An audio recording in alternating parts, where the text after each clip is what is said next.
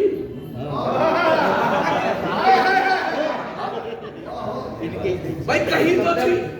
آپ لفظوں پہ غور کیجئے.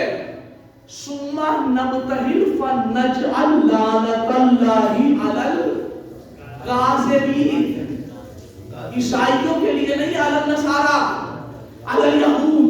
نہ یہود ہے نہ نصارہ ہے نہ مسیحی ہے, کوئی لعنت نہیں ہے.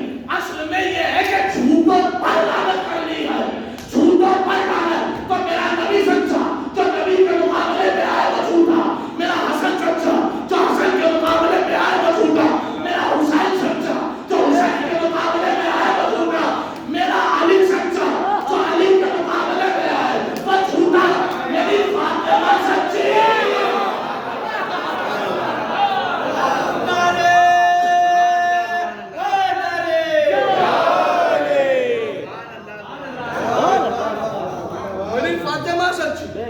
تو جو فاطمہ کے مقابل میں آئے وہ جھوٹا, جو فاطمہ کے مقابل میں آئے وہ جھوٹا, اور جھوٹے پر ہی تو لعنت ہونی تھی. یہی وجہ ہے کہ اگر اس جھوٹے کا نام ذہن میں آتا ہے تو نام بعد میں آتا ہے, لعنت اللہ پہلے آتا ہے. پھر ایک اور ذہن پہنچا دیں, بہت لطف اٹھائیں گے. اللہ نے مباہلہ میں سچوں کے چہرے دکھائے, کہا یہ سچے ہیں, ان کے مقابل میں جو بھی آئے وہ جھوٹا ہے. بات ہو گئی. نبی کے مقابل میں کون آیا؟ ابو لہب, ابو جہل, جتنے بھی ابو تھے سوائے مٹی کے باپ کے, سوائے قرآن کے باپ کے, جتنے بھی تھے سارے مقابلے میں آئے. علی کے مقابلے میں کون آیا؟ جتنے بھی چالاک تھے. پہنچ رہی ہے بات. فقیر شام جیسا جنگ نہروان میں آئے, جنگ جمل میں آئے, جنگ صفین میں آئے. حسن کے مقابلے میں کون آیا؟ وہی فقیر شام. حسین کے مقابلے میں کون آیا؟ کربلا میں یزید کا لشکر. نہیں پہنچی بات, اور آسان اشارہ کر کے سمجھاؤں چونکہ اشاروں سے بہت جلدی بات پہنچتی ہے. نبی کے مقابلے میں ابو لہب چل کے آیا, ابو جہل چل کے آیا. علی کے مقابلے میں صفین میں لوگ چل کے آئے. حسن کے مقابلے میں صلح کے ٹائم مخالف چل کے آیا. حسین کے مقابلے میں کربلا میں لوگ چل کے آئے. ان چاروں کے مقابلے میں باقاعدہ لوگ چل کے آئے اور لعنت اللہ کا ٹیگ لے کے چلے گئے. اب سیدہ کے دشمن نے اپنی طاقت کی نہیں تھی کہ چل کے آتا. سیدہ نے کہا میں خود چل کے جاؤں گی.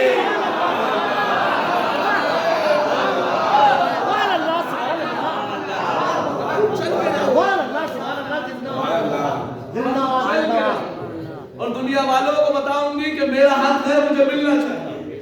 جو بھی بولے گا وہ جھوٹا ہوگا, جو بھی بولے گا. اب دیکھیں جواب کیا دیا گیا بہت جلدی. فدق بہت اہم چیز کا نام. جواب دیا گیا صاحب جو بھی نبی چھوڑتے وہ ترکہ نہیں ہوتا, وہ میراث نہیں ہوتی, وہ صدقہ ہوتا ہے, قوم کی ملکیت ہوتی.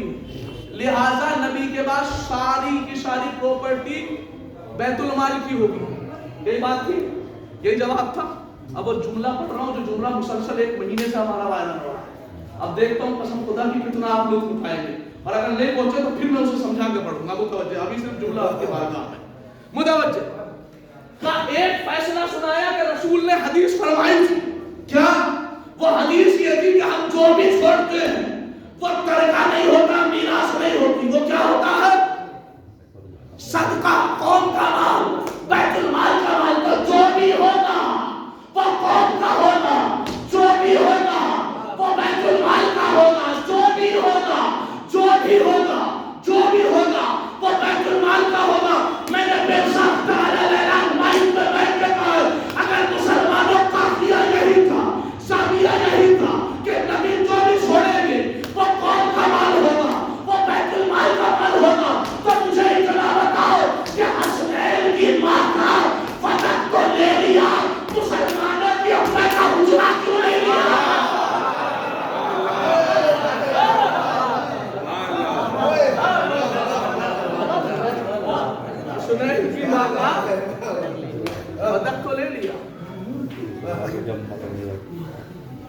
مسلمانوں کی اماں کو اجلا نہیں دیا، نہیں، اب مجھے پڑھنا پڑتا رسول کی بارگاہ. دیکھیں فدق کے اوپر کام کیسے کرنا ہے آپ کو.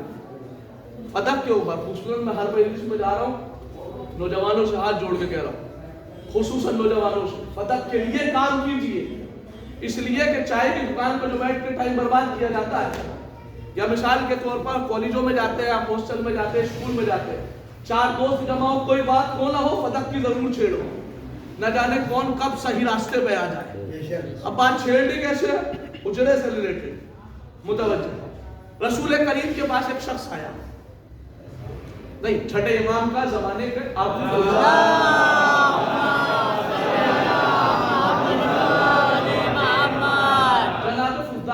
چھٹے امام کے زمانے میں، اور اس وقت مسلمانوں کے بھی بہت بڑے امام تھے. کیا نام تھا؟ امام اعظم. کیا تھا؟ امام اعظم کون تھے؟ ابو حنیفہ، خدا سلامت رکھے. ابو حنیفہ وہ جب درس دیا کرتے تھے، ایک صلوات پڑھے محمد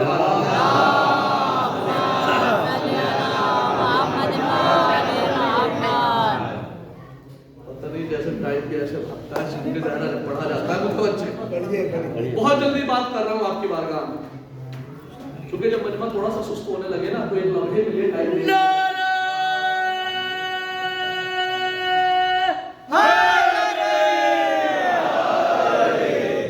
بھائی میں نے چھیڑ دیا آپ کی منچاہی بات. متوجہ. امام کا چاہنے والا امام اعظم جب درس دیا کرتے تھے، 4000 4500 لوگ بیٹھ کے اس درس کو لکھا کرتے تھے. امام کے چاہنے والے نے کہا کہ آج مجھے فدق ثابت کر کے آنا ہے بھرے مجمع کے اندر. وہ اس زمانے میں آئے، اس ٹائم پہ جب درس دیا جا رہا، وہ خاموشی سے آ کے ایک کونے میں ایک گوشے میں جا کے بیٹھ گئے. جیسے ہی درس کمپلیٹ ہوا، امام اعظم نے کھڑے ہو کے پوچھا کیا کسی کا کوئی سوال؟ اس نے آہستہ سے ہاتھ اٹھا دیا، کہا میرا سوال ہے.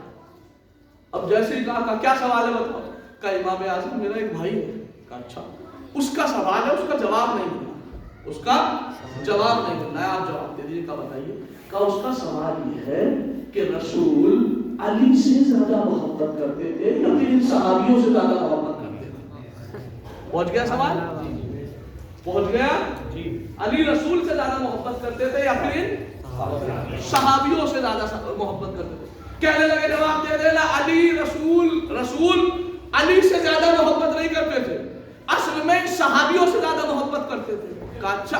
کہا میں نے یہی کہا تھا. کہا پھر؟ کہا اس نے دلیل مانگی ہے.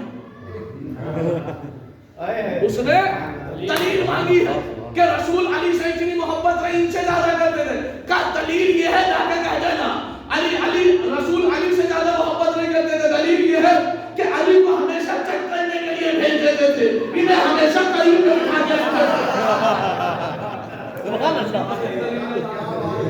کتنی مضبوط دلیل ہے. علی سے زیادہ محبت نہیں ان سے تھی. علی کو تو جنگ کرنے بھیج دیتے تھے جہاد پہ، انہیں ہمیشہ قریب میں بٹھا کے رکھتے تھے. اب ایک جملہ یہاں میں بھی کروں کہ صاحب علی کو جہاد کرنے بھیج دیتے تھے، انہیں ہمیشہ قریب میں بٹھا کے رکھتے تھے. اب انہیں کیسے بتایا جائے کہ جہاد بھی تو صرف باتوں ہے.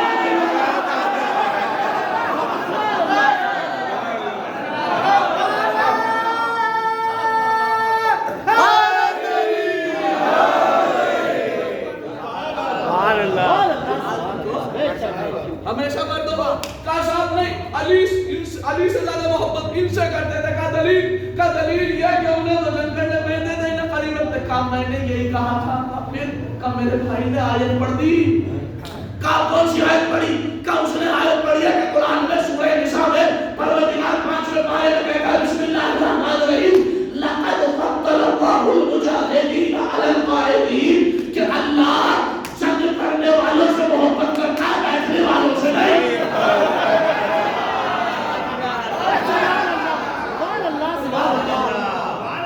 جنگ کرنے والوں سے محبت، بیٹھنے والوں سے. امام اعظم جی کا جواب دیجئے. دوسرا ہاں ایک جواب ہے. کا بتائیے. کا علی سے زیادہ محبت نہیں تھی. کا پھر ان سے تھی. کا دلیل یہ ہے کہ دیکھیے علی سے زیادہ نہیں، ان سے ان کی دلیل یہ ہے محبت کی کہ آج تک انہیں اپنے آس پاس میں کہاں رکھا ہے. علی کو موجود نجف میں دفن